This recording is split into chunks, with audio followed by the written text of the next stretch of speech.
प्रधानमंत्री नरेंद्र मोदी की मौजूदगी है। तस्वीरें आपको दिखाते हैं। आज आपको बता दें कि प्रधानमंत्री नरेंद्र मोदी हरियाणा के हिसार के दौरे पर हैं और यहां पर एक विशाल जनसभा को संबोधित प्रधानमंत्री नरेंद्र मोदी द्वारा किया जाएगा।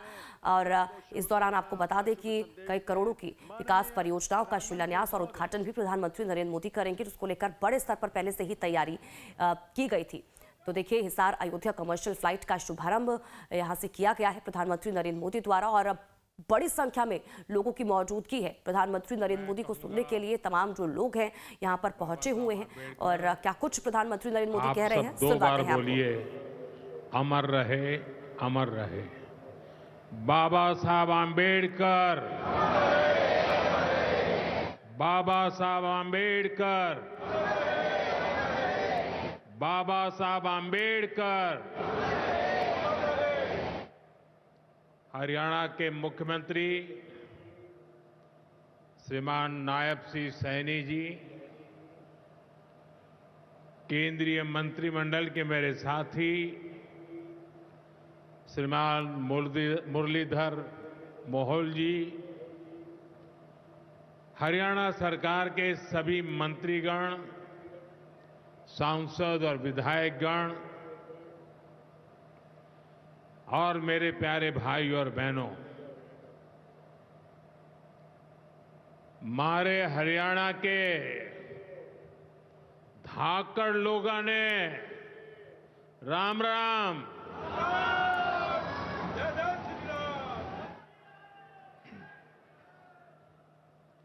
ठाडे जवान, ठाडे खिलाड़ी और ठाडा भाईचारा, यो से हरियाणा की पहचान।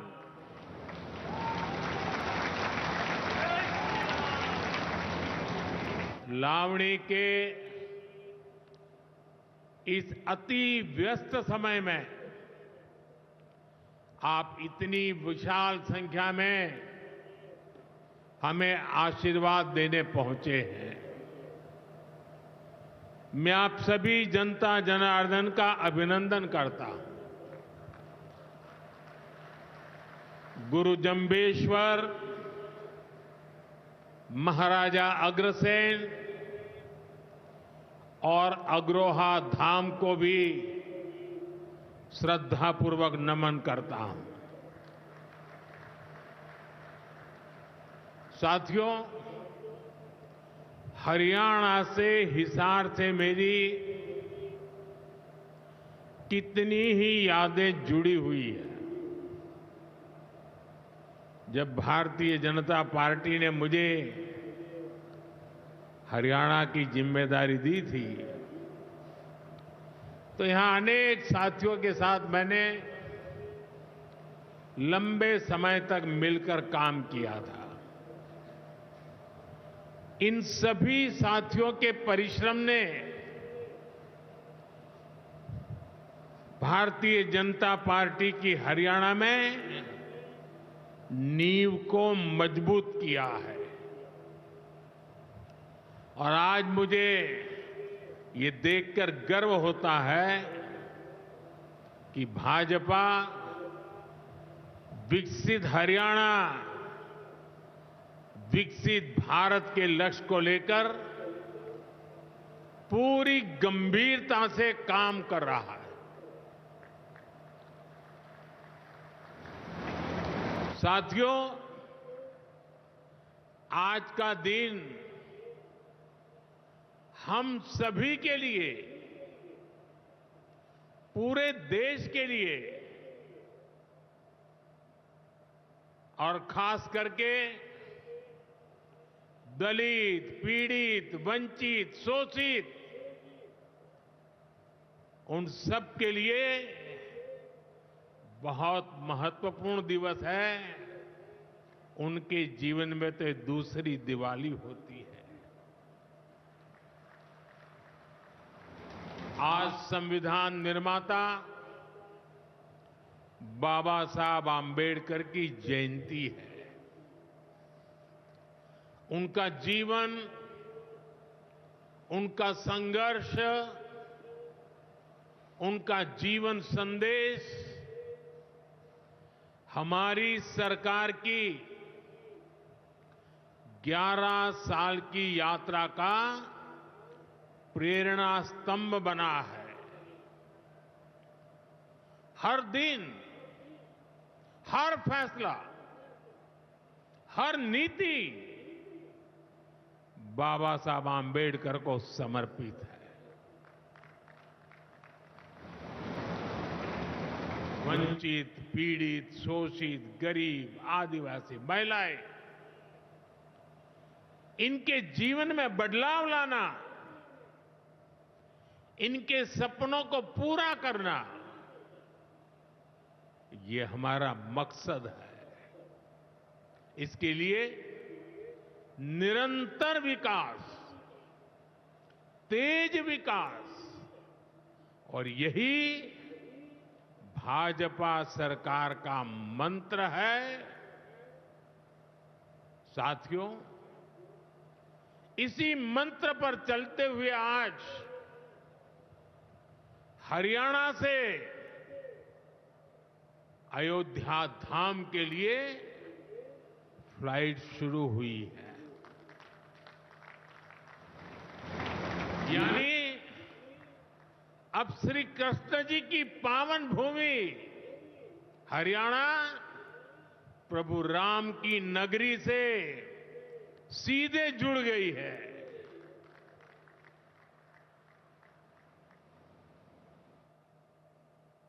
अग्रसेन हवाई अड्डे से वाल्मीकि हवाई अड्डे आज सीधी उड़ान भरी जा रही है। बहुत जल्द यहां से दूसरे शहरों के लिए भी उड़ानें शुरू होगी।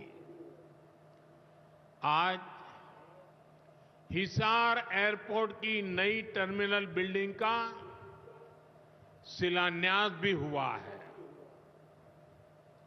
ये शुरुआत हरियाणा की आकांक्षाओं को एक नई ऊंचाई पर पहुंचाने की उड़ान है। मैं हरियाणा के लोगों को इस नई शुरुआत के लिए ढेर सारी बधाई देता हूं। साथियों, मेरा आपसे वादा रहा है, हवाई चप्पल पहनने वाला भी हवाई जहाज में उड़ेगा।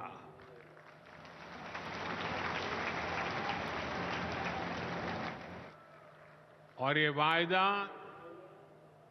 हम देश में चारों तरफ पूरा होता देख रहे हैं।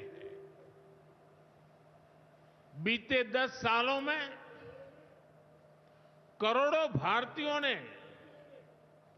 जीवन में पहली बार हवाई सफर की है। हमने वहां भी नए एयरपोर्ट बनाए, जहां कभी अच्छे रेलवे स्टेशन तक नहीं थे। 2014 से पहले देश में 74 एयरपोर्ट थे। सोचिए, 70 साल में 74। आज देश में एयरपोर्ट की संख्या 150 के पार हो गई है।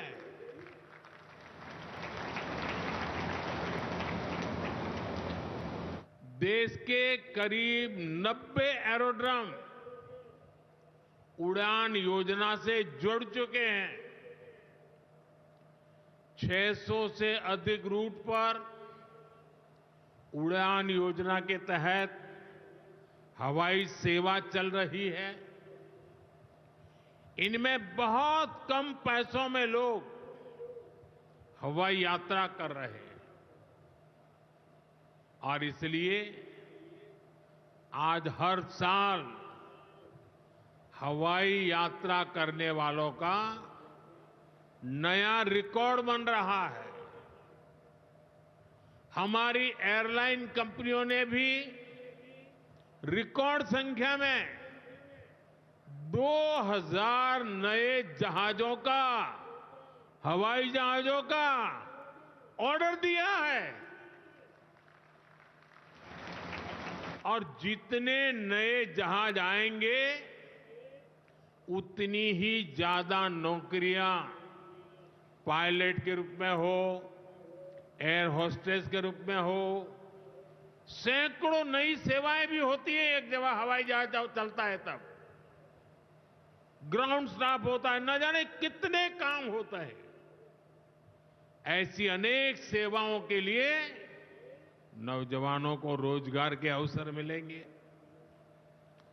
इतना ही नहीं, हवाई जहाज के मेंटेनेंस से जुड़ा एक बड़ा सेक्टर भी अनगिनत रोजगार बनाएगा। हिसार का ये एयरपोर्ट भी हरियाणा के नौजवानों के सपनों को नई ऊंचाई देगा। साथियों, हमारी सरकार एक तरफ कनेक्टिविटी पर बल दे रही है, दूसरी तरफ गरीब कल्याण और सामाजिक न्याय भी सुनिश्चित कर रही है। और यही तो बाबा साहब आंबेडकर का सपना था। हमारे संविधान निर्माताओं की यही आकांक्षा थी। देश के लिए मरने मिटने वालों का भी यही सपना था। लेकिन हमें ये कभी भूलना नहीं है कि कांग्रेस ने बाबा साहब आंबेडकर के साथ क्या किया। जब तक बाबा साहब जीवित थे, कांग्रेस ने उन्हें अपमानित किया। दो बार उन्हें चुनाव हरवाया। कांग्रेस की पूरी सरकार उनको उखाड़ फेंकने में लगी थी। उनको सिस्टम से बाहर रखने की साजिश की गई। जब बाबा साहब हमारे बीच नहीं रहे तो कांग्रेस ने उनकी याद तक मिटाने की कोशिश की। कांग्रेस ने बाबा साहब के विचारों को भी हमेशा के लिए खत्म कर देना चाहा। डॉक्टर अंबेडकर संविधान के संरक्षक थे। कांग्रेस संविधान की भक्षक बन गई है। डॉक्टर अंबेडकर समानता लाना चाहते थे, लेकिन कांग्रेस ने देश में वोट बैंक का वायरस फैला दिया। साथियों, बाबा साहब चाहते थे कि हर गरीब, हर वंचित गरिमा से जी सके, सर ऊंचा करके जिए, वो भी सपने देखें, अपने सपने पूरे कर सके। लेकिन कांग्रेस ने एससी, एसटी, ओबीसी को सेकंड क्लास सिटीजन बना दिया। कांग्रेस के लंबे शासनकाल में कांग्रेस के नेताओं के घर में स्विमिंग पूल तक पानी पहुंच गया, लेकिन गांव में नल से जल नहीं पहुंचा। आजादी के 70 साल बाद भी गांवों में सिर्फ 16% घरों में नल से जल आता था। सोचिए, 100 घर में से 16 घर में। इससे सबसे ज्यादा प्रभावित कौन थे? इससे एससी, एसटी, ओबीसी सबसे ज्यादा प्रभावित थे। अरे उनकी इतनी ही चिंता थी, आज जो गली गली में जाके भाषण झाड़ रहे हैं, अरे कम से कम मेरे एससी, एसटी, ओबीसी भाइयों के घर तक अरे पानी तो पहुंचा देते। हमारी सरकार ने 6-7 साल में 12 करोड़ से ज्यादा ग्रामीण घरों में नल कनेक्शन दिए हैं। आज गांव के 80% घरों में, यानी पहले 100 में से 16, आज 100 में से 80 घरों में नल से जल आता है। और बाबा साहब का आशीर्वाद है, हम हर घर तक नल से जल पहुंचाएंगे। शौचालय के अभाव में भी सबसे बुरी स्थिति एससी, एसटी, ओबीसी समाज की ही थी। हमारी सरकार ने 11 करोड़ से ज्यादा शौचालय बनवाकर वंचितों को गरिमा का जीवन दिया है। साथियों, कांग्रेस के जमाने में एससी, एसटी, ओबीसी के लिए बैंक का दरवाजा तक नहीं खुलता था। बीमा, लोन, मदद, ये सारी बातें सब सपना था। लेकिन अब जनधन खातों के सबसे बड़े लाभार्थी मेरे एससी, एसटी, ओबीसी के भाई बहन हैं। हमारे एससी, एसटी, ओबीसी भाई बहन आज गर्व से जेब में से रुपए कार्ड निकाल करके दिखाते हैं। जो अमीरों के जेब में कभी रुपए कार्ड हुआ करते थे, वो रुपए कार्ड आज मेरा गरीब दिखा रहा है। साथियों, कांग्रेस ने हमारे पवित्र संविधान को सत्ता हासिल करने का एक हथियार बना दिया। जब जब कांग्रेस को सत्ता का संकट दिखा, उन्होंने संविधान को कुचल दिया। कांग्रेस ने आपातकाल में संविधान की स्पिरिट को कुचला, ताकि जैसे तैसे सत्ता बनी रहे। संविधान की भावना है कि सबके लिए एक जैसी नागरिक संहिता हो, जिसे मैं कहता हूं सेक्युलर सिविल कोड। लेकिन कांग्रेस ने इसे कभी लागू नहीं किया। उत्तराखंड में भाजपा सरकार आने के बाद सेक्युलर सिविल कोड, समान नागरिकता संहिता, ये लागू हुई। डंकी की चोट पर लागू हुई। और देश का दुर्भाग्य देखिए, संविधान को जेब में लेकर के बैठे हुए लोग, संविधान पर बैठ गए हुए लोग ये कांग्रेस के लोग उसका भी विरोध कर रहे हैं। साथियों, हमारे संविधान ने एससी, एसटी, ओबीसी के लिए आरक्षण का प्रावधान किया, लेकिन कांग्रेस ने उनको आरक्षण पहुंचा कि नहीं पहुंचा,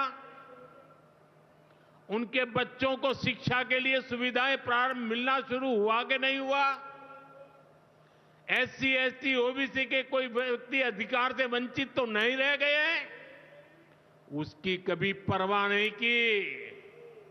लेकिन राजनीतिक खेल खेलने के लिए कांग्रेस ने बाबा साहब आंबेडकर ने जो सपना देखा था, सामाजिक न्याय के लिए संविधान में जो व्यवस्था की थी, उसको भी पीठ में छुरा भोंककर उस संविधान के उस प्रावधान को तुष्टीकरण का माध्यम बना दिया। 2013 के आखिर में, आखिरी सत्र में कांग्रेस ने इतने सालों तक चल रहे वक्फ के कानून में आनन फानन संशोधन कर दिया ताकि चुनाव में वोट पा सके। वोट बैंक को खुश करने के लिए इस कानून को ऐसा बना दिया कि बाबा साहब आंबेडकर के संविधान की ऐसी की तैसी संविधान से ऊपर कर दिया। ये बाबा साहब का सबसे बड़ा अपमान का काम था। साथियों, ये कहते हैं कि उन्होंने मुसलमानों के हित में किया। मैं जरा ऐसे सभियों से पूछना चाहता हूं, वोट बैंक के भूखे इन राजनेताओं से कहना चाहता हूं, अगर सच्चे अर्थ से आपके दिल में मुसलमानों के लिए थोड़ी भी हमदर्दी है तो कांग्रेस पार्टी अपने पार्टी के अध्यक्ष मुसलमान को बनाए। क्यों नहीं बनाते भाई? संसद में टिकट देते हैं, 50% मुसलमानों को दो, जीत करके आएंगे तो अपनी बात बताएंगे। लेकिन ये नहीं करना है। कांग्रेस में तो कुछ नहीं देना है। देश के नागरिकों के अधिकारों को छीनना और देना, इनकी नीयत किसी का भी भला करने की कभी नहीं रही, मुसलमानों का भला करने की भी नहीं रही। यही कांग्रेस की अच्छी सच्चाई है। साथियों, वक्फ के नाम पर लाखों हेक्टेयर जमीन पूरे देश में है। इस जमीन, इस प्रॉपर्टी से गरीब का, बेसहारा महिलाओं, बच्चों का भला होना चाहिए था। और आज ईमानदारी से उसका उपयोग हुआ होता तो मेरे मुसलमान नौजवानों को साइकिल के पंक्चर बना करके जिंदगी नहीं गुजारनी पड़ती। लेकिन इससे मुट्ठी भर भू माफिया का कोई भला हुआ। पसमानदा मुस्लिम इस समाज को कोई फायदा नहीं हुआ। और ये भूमाफिया किसकी जमीन लूट रहे थे? ये दलित की जमीन लूट रहे थे, पिछड़ों की जमीन लूट रहे थे, आदिवासी की जमीन लूट रहे थे, विधवा महिलाओं की संपत्ति लूट रहे थे। सैकड़ों विधवा मुस्लिम महिलाओं ने भारत सरकार को चिट्ठी लिखी, तब जाके कानून की चर्चा आई है। वक्फ कानून में बदलाव के बाद अब ये गरीबों से जो लूटा जा रहा है वो बंद होने वाला है।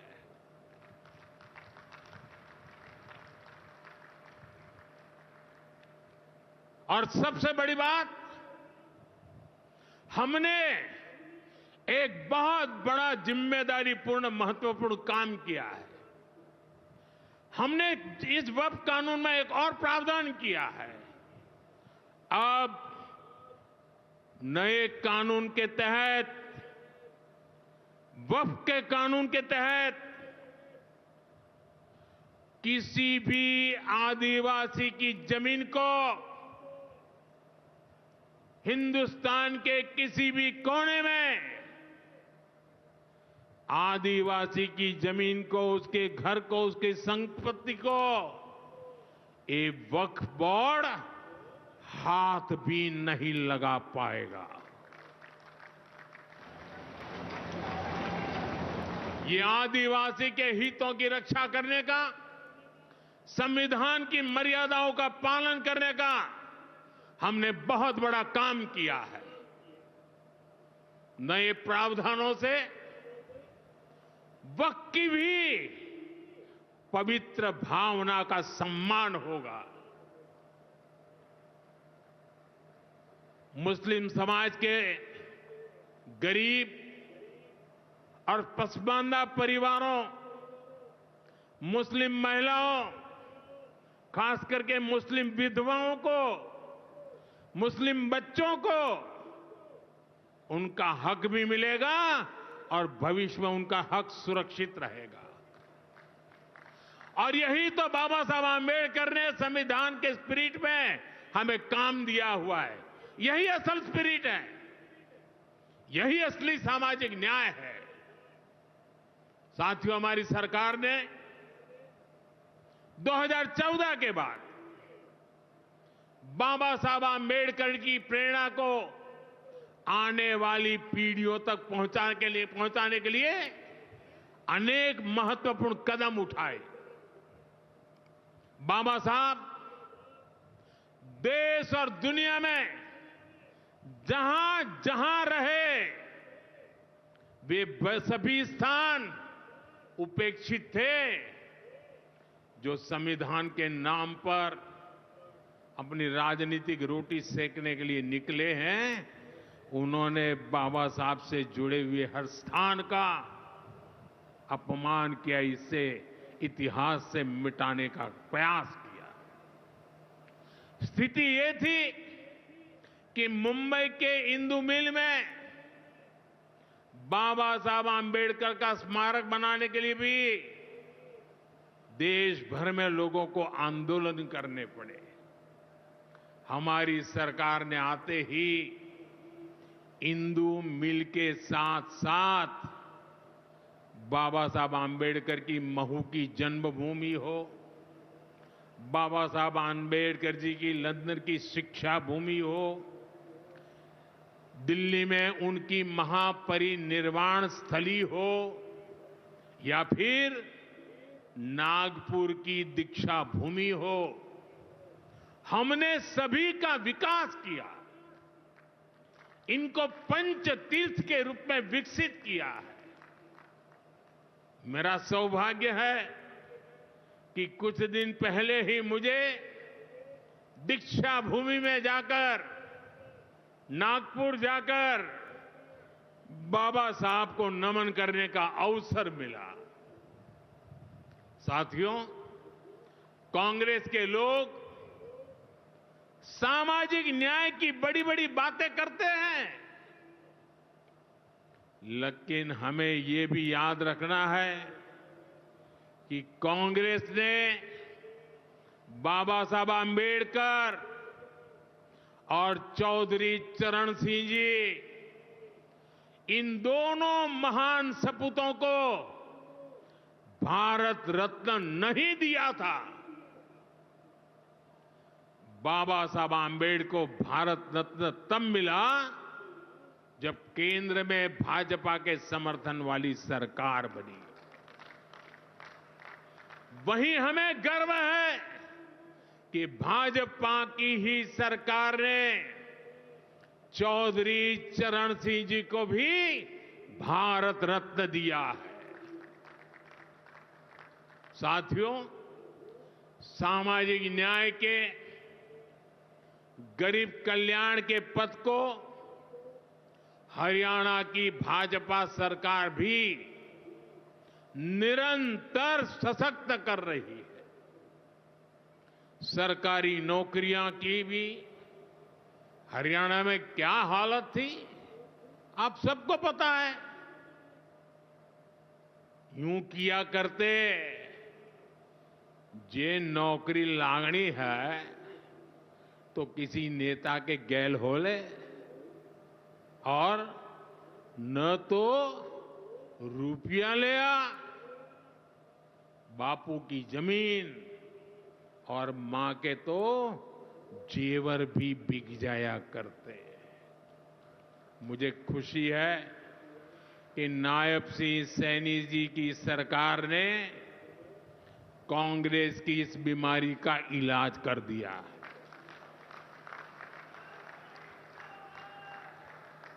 बिना खर्ची, बिना पर्ची के नौकरियां देने का जो ट्रैक रिकॉर्ड हरियाणा का है, वो अद्भुत है। और मुझे गर्व है कि मुझे ऐसे साथी मिले हैं, ऐसी साथी सरकार मिली है। यहां के 25,000 नौजवानों को सरकारी नौकरी ना मिले, इसके लिए कांग्रेस ने एड़ी चोटी का जोर लगा दिया था। लेकिन इधर मुख्यमंत्री नायब सैनी जी ने शपथ ली, उधर हजारों युवाओं को नियुक्ति पत्र जारी कर दिए गए। यह है भाजपा का, सरकार का सुशासन। और अच्छा ये है कि नायब सिंह सैनी जी की सरकार आने वाले वर्षों में हजारों नई नौकरियों का रोड मैप बना करके चल रही है। साथियों, हरियाणा वो प्रदेश है जहां बहुत बड़ी संख्या में युवा सेना में जाकर देश की सेवा करते हैं। कांग्रेस ने तो वन रैंक वन पेंशन को लेकर भी दशकों तक धोखा ही दिया। ये हमारी सरकार है जिसने वन रैंक वन पेंशन योजना लागू की। अब तक हरियाणा के पूर्व फौजियों को भी OROP के वन रैंक वन पेंशन के 13,500 करोड़ रुपए 13,500 करोड़ रुपए दिए जा चुके हैं। आपको याद होगा, इसी योजना पर झूठ बोलते हुए कांग्रेस सरकार ने पूरे देश के फौजियों के लिए सिर्फ 500 करोड़ रुपए का प्रावधान किया था। अब आप सोचिए, अकेले हरियाणा में 13,500 करोड़, और कहां 500 करोड़, कैसी आंख में धूल डालने की प्रवृत्ति थी। कांग्रेस किसी की सगी नहीं है।